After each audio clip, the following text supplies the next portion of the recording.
বুড়ো বয়সে ব্যাট হাতে ভেলকি দেখাচ্ছেন ফাফ ডুপ্লেসি। টি-20-তে 40 বছরের বেশি বয়স্ক ক্রিকেটার হিসেবে করলেন জোড়া সেঞ্চুরি, তাও আবার এক মৌসুমে। সঙ্গে টি-20-তে অধিনায়ক হিসেবে সর্বাধিক সেঞ্চুরির মালিকও এখন এই প্রোটিয়া ব্যাটার।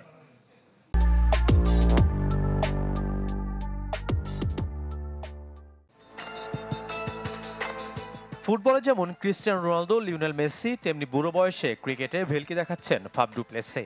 মেজর লিগ ক্রিকেটে 10 দিনের ব্যবধানে তুলে নিয়েছেন দ্বিতীয় সেঞ্চুরি। 40-এর বেশি বয়সে একাধিকবার ম্যাজিক ফিগারে দেখা পাওয়া একমাত্র ক্রিকেটার তিনি। সঙ্গে আমেরিকার এই টুর্নামেন্টে সর্বাধিক সেঞ্চুরি রেকর্ডও নিজের করে নিয়েছেন। এবারের দুটি সহ মোট 3 সেঞ্চুরি ডুপ্লেসির। গেল 20 জুন সান ফ্রান্সিসকো ইউনিকর্নসের বিপক্ষে 40 বছর 342 দিন বয়সে সেঞ্চুরি পূর্ণ করেন প্রোটিয়া তারকা। এর 9 দিন পর এমআই নিউ ইয়র্কের বিপক্ষে আরেক বিস্ফোরণ। মাত্র 53 বলে খেলেন 103 রানের অপরাজিত ইনিংস। 5, 4 ও 9 ছক্কায় প্রতিপক্ষ বোলারদের করেছেন তছনছ।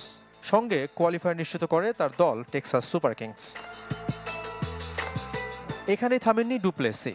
রেকর্ডের ঝুলিতে যোগ হয়েছে আরও একটি মাইলফলক। টি-20-তে অধিনায়ক হিসেবে সর্বোচ্চ 8 সেঞ্চুরিও তার দখলে। ছাড়িয়ে গেছেন পাকিস্তানের বাবর আজম ও অজি ক্রিকেটার মাইকেল ক্লিঙ্গারকে। তাদের দুজনেরই 60টি করে শতক। এই বয়সে তার এমন পারফরমেন্সে আবারও জাতীয় দলে ফেরার দাবি জোরালো হচ্ছে। 2021-এ টেস্ট ক্রিকেটকে বিদায় জানালেও আন্তর্জাতিক ওয়ানডে ও টি-20 থেকে অবসর নেননি। যদিও 2020 সালের পর আর দক্ষিণ আফ্রিকার হয়ে সাদা বলে খেলা হয়নি এই ক্রিকেট ফেরিওয়ালার। শাফায়েত মিদুল, চ্যানেল 24।